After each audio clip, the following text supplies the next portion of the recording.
Greetings, everyone. This is Rock and Roll Spot Connection with the Weekly Comic Book Roundup. We've covered everything else so far, but all we got left now is this week's Batman books. Kick things off with Fear State tie-in, Detective Comics number 1043. Yes, okay. So,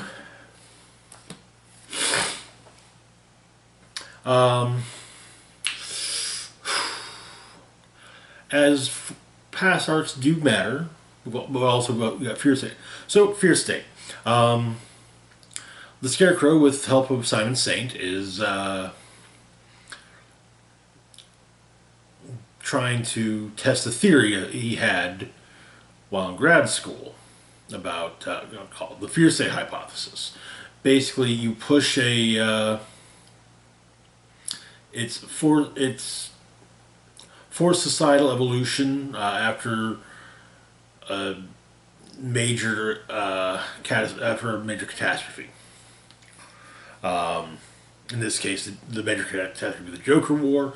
It includes various elements such as having a scapegoat and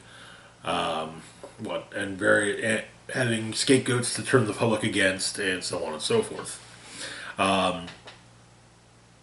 Simon Saint wanted to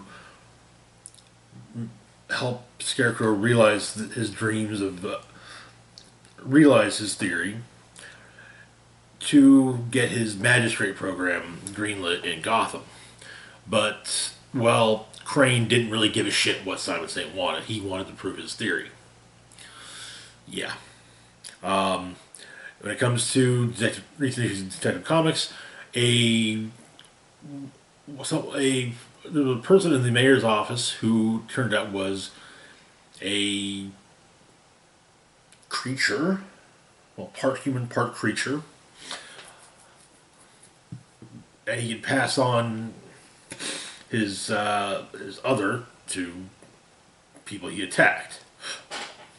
He did so, in fact, to various people, including Huntress and Batman. However, Hugh Vile was killed in an attempt to weaponize in the in last month's issue of Detective. So the issue begins with some magistrate folks driving around, and they're kind of noticing there's a lot of magistrate people walking around. At City Hall, Mayor Nakano is trying to temper the amount of control the amount of power the magistrate has. After the meeting, Saint leaves, and it turns out that he's asked, actually, how come it's not magistrate personnel guarding the mayor, but that is apparently the least of Saint's worries. But one of his security guard, or someone posing as one of his security guards, shows up claiming to be a king, and takes a shot at the mayor. Actually takes a few shots, destroying his phone, but Nakano is able to escape. When he gets to the street, however, there are others waiting, but Batman saves him. Yes, Batman saves the man who wants to throw him in jail. Honestly, that's really the kind of person Batman actually is. Unless the kind of, if the person who wants to throw him in jail actually wants to do so, because not to get him out of the way, but to kind of show, oh yes, he's not, because he's not a bad, but because he's a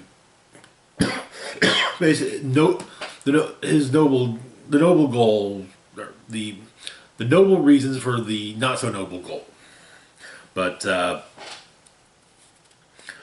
while Batman's taking on the assailants of the mayor, he is captured, but he manages to take down the vehicle. Magistrates are peacekeepers are on scene, but yeah, mayor escapes into the sewer.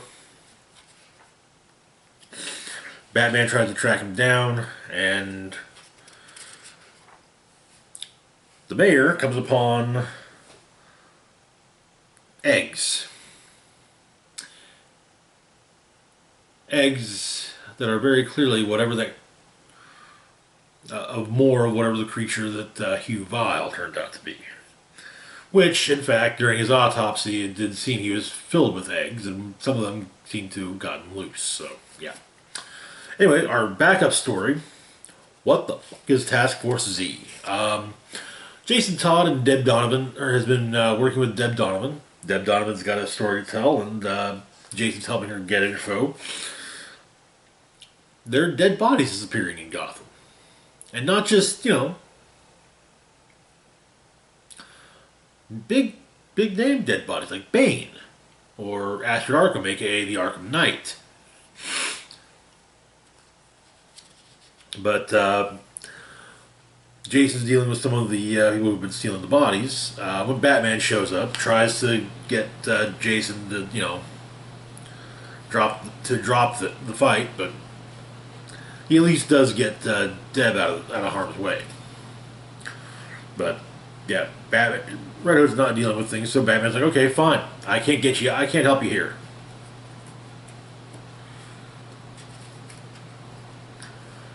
But flashbang goes off right in Red Hood's face, and it turns out that people stealing the bodies are feds, and they take Jason into custody. Deb puts out her story on the front page. The mayor's not happy about the whole thing, but whoever it is he's dealing with says that, hey, yeah, your involvement's at an end, so don't worry. Elsewhere, Jason is interviewed. He asks about the job he's being offered, and well, he's being offered the leadership role of Task Force Z. That is where the issue ends. The A story was good. Nice setup. Still continuing, the whole Hugh Vile thing, even though Vile's dead. The backup story, it serves as a good prologue for Task Force Z, which will be which will be starting up this coming month.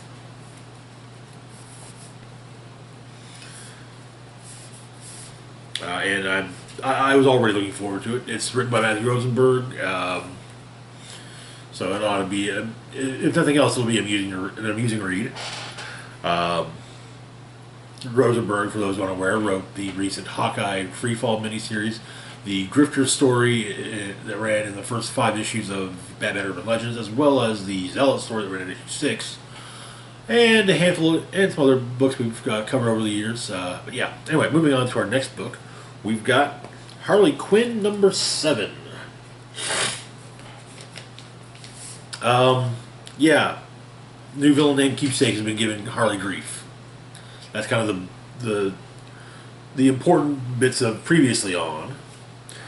Because we start off with Keepsake, who has put together his own little band of misfits. Blaine, Polyphonist, Sage Swine, Exclamation, Fellow Frigid, and Sword Lady. Sure, why not?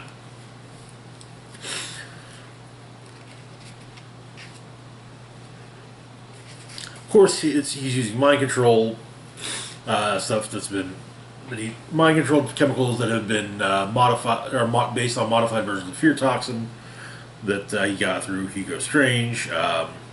Strange, drops the, hey, if you could find poison ivy, you can control the city. So yeah, but and kind of hinting that maybe the best way to find Ivy would be to follow Harley. Harley, meanwhile, is not in Gotham. She's with her clown support group on a camping trip. They're meditating. Meditation's not really Harley's thing, though. But she goes for a walk. Kevin follows. Turns out that they run into someone who, woman who lost her dog Waffle in the woods. So they go, okay, we'll help. We'll help find him. They do, in a bear's lair. But Waffle is rescued. The bear gets out though, and yeah.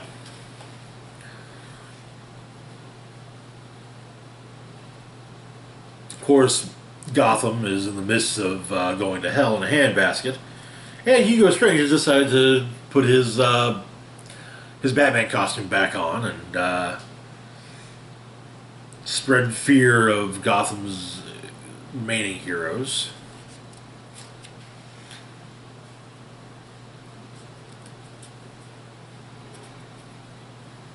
But he observes that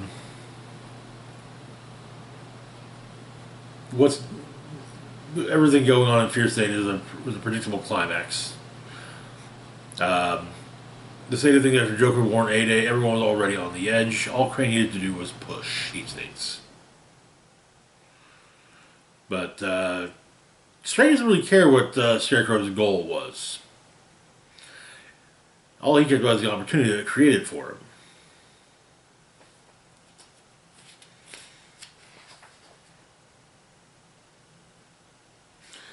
Meanwhile, he's trying to find Poison Ivy, figuring that Harley and Keepsake will basically lead him to her.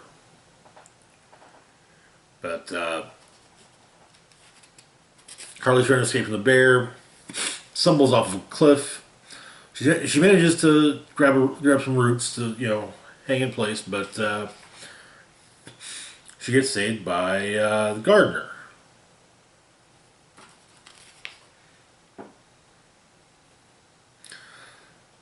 Gardner informs Harley that she's found Ivy. So, yeah, I'll admit, yes, this does kind of strike me as being more happening between the annual and and Fear State Alpha. That is where the issue ends. And it's a fun one.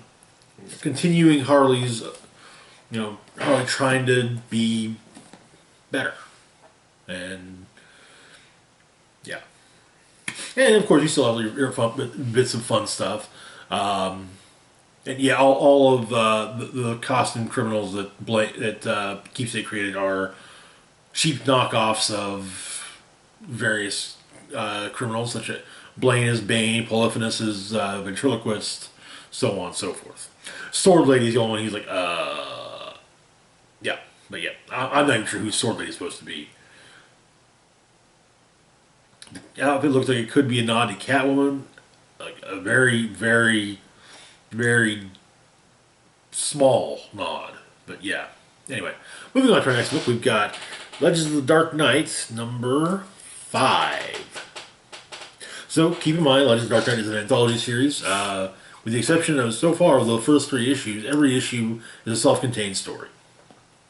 So,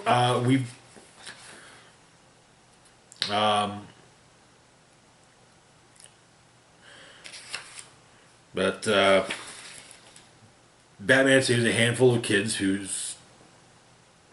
whom it's all their 11th birthdays. But he saves it from a blimp that's caught fire. And he's pretty sure that in everything he saw a Martian letter. So, contacts Martian Manhunter, and just basically, and they kind of, okay, here's what's going on, and Jean telepathically views the previous crime scenes and puts everything together. Calendar Man has somehow managed to get a hold of the Martian calendar, and apparently the old Martian calendar, and is seemingly trying to summon an ancient Martian deity.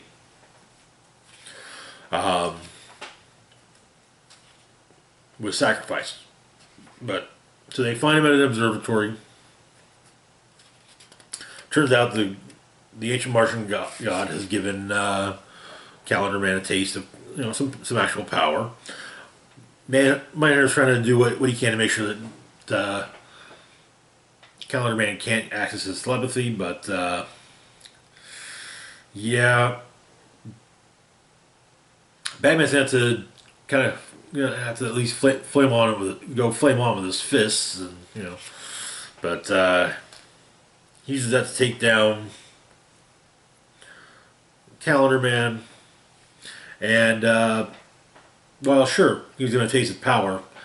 He didn't get all. He didn't read the fine print, and well, yeah. But Batman saves the day.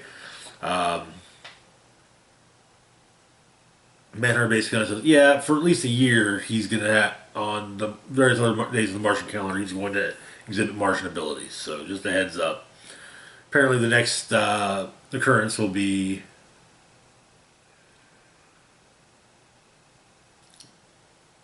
October 17th, which it turns out is Bruce Wayne's birthday. Interesting to note.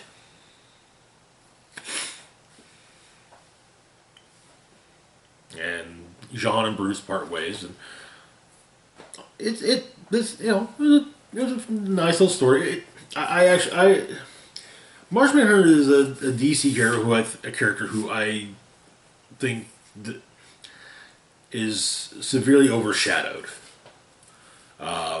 He is by and far one of the most powerful characters in the DC pantheon, and he's largely relegated to simply being. He's part of the Justice League, sometimes. Yeah, I mean he's got telepathy on par with Professor X, shapeshifting on that puts Mystique to shame. He can phase and he's got almost all of Superman's powers too. Okay, sure, his weakness is fire. That's actually kind of interesting because it's a more common thing to have to deal with than, space rocks. Or magic. Well, magic's not that uncommon to deal with, but But yeah, I'm tangent. Yeah, it was a fun issue. It's one thing I really do enjoy in Batman books is watching him interact with other characters that are also detectives, such as Martian Manhunter, the Barry Allen Flash. Who else? The Question.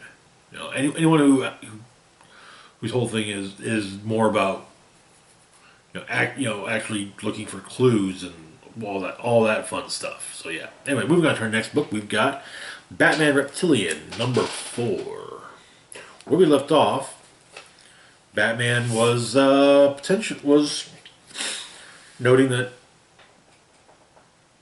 perhaps that while Killer Croc isn't the one responsible for all these rather bestial attacks, it's still possible he is involved. There's a lot that points to a reptilian creature being involved. So Batman's looking for Croc. He finds him in the sewer.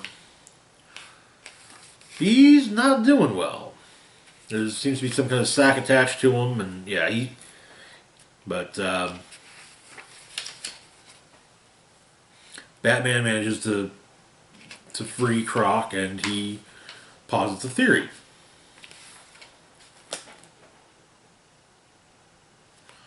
One,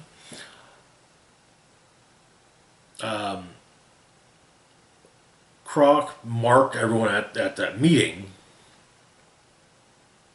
with a pheromone. He didn't even realize he was doing it. It wasn't something he was trying to do. It just happened. Then he gave birth, so to speak. The creature went after the pheromone, and yeah. But it was more a case of it would go after only finding a partial, and get frustrated, then enraged, and yeah. Then, but he also goes into a further theory explaining why Croc is the way Croc is, and maybe there's a little hint of perhaps Croc's origins are not entirely terrestrial.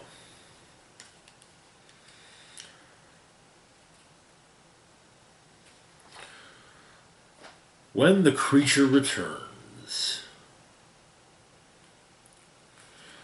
After all, The only other source of the pheromone would itself be Croc.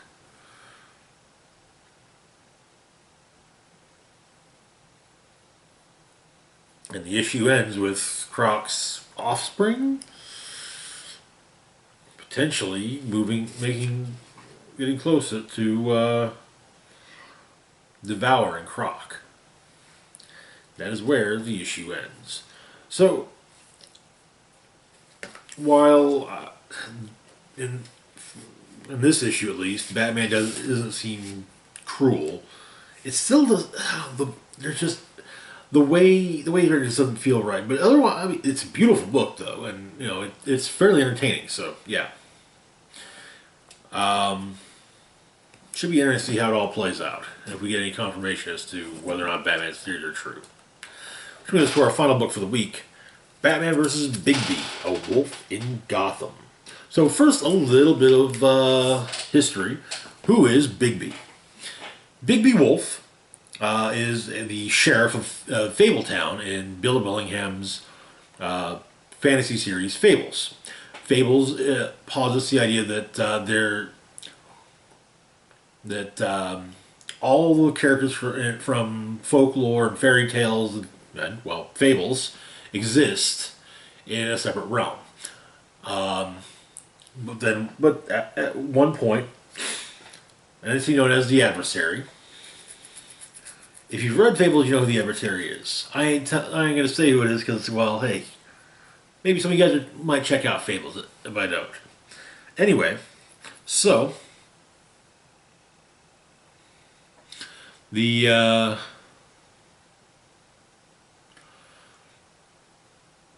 but the Adversary made an attack on all of I don't remember what the homelands, I believe they're called, and the Fables retreated into the real world.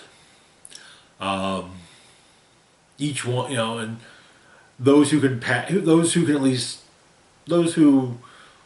look like like people or commonly seen animals, generally speaking, have the option to reside in modern society. Those that don't had to stay on the farm. There are some exceptions, but they are very few and far between. Bigby, yes, it's more Big B Wolf, not Bigby, but yeah, it's the big bad wolf. Bigby's, like I said, he's the sheriff of Fabletown. He makes sure that the laws are everyone follows the laws. So yeah, and he can go from being, he can pass for human, and he also become a giant wolf who's part wind elemental as well. And he can also kind of be in that kind of gray area. He can be in those kind of between man and wolf forms of a werewolf as well. Furthermore, he chain smokes to basically dull his sense of smell, because he can smell everything. So, like I said, he chain smokes. So the issue begins 3 days before the incident in Gotham. Robin has discovered an active murder scene with the help of a snitch. And a slight issue I do have is that I don't think that all the research was done on which Robin was which, because the Robin that pops up in the beginning appears to be Tim, but he states that Tim and Stephanie are inbound. When Tim and Stephanie arrive, Tim looks more like Damien, but yeah, otherwise. But Bigby's watching from a rooftop. Batman arrives, looks around, various bodies. We also get elsewhere in Gotham, a society is is celebrating the retirement of one of its members, Mr. Austin. It appears to be a criminal literary society.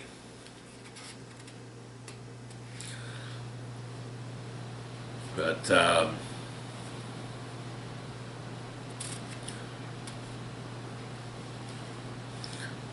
Batman goes off to someone to hit. The police are informed, and the Robins go their separate ways.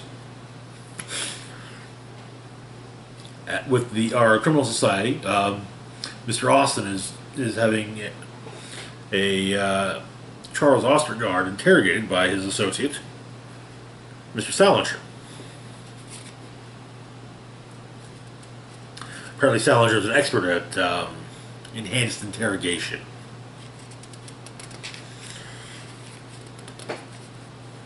But there's Detective Molly Grace waiting at the bat signal with Gordon. She's from Detroit and investigating these killings as well.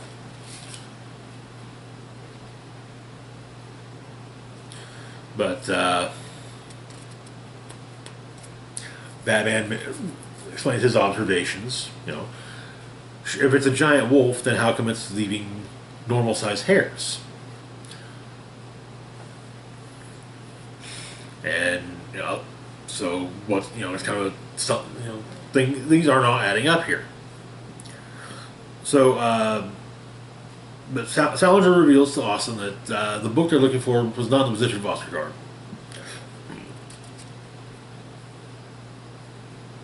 Later,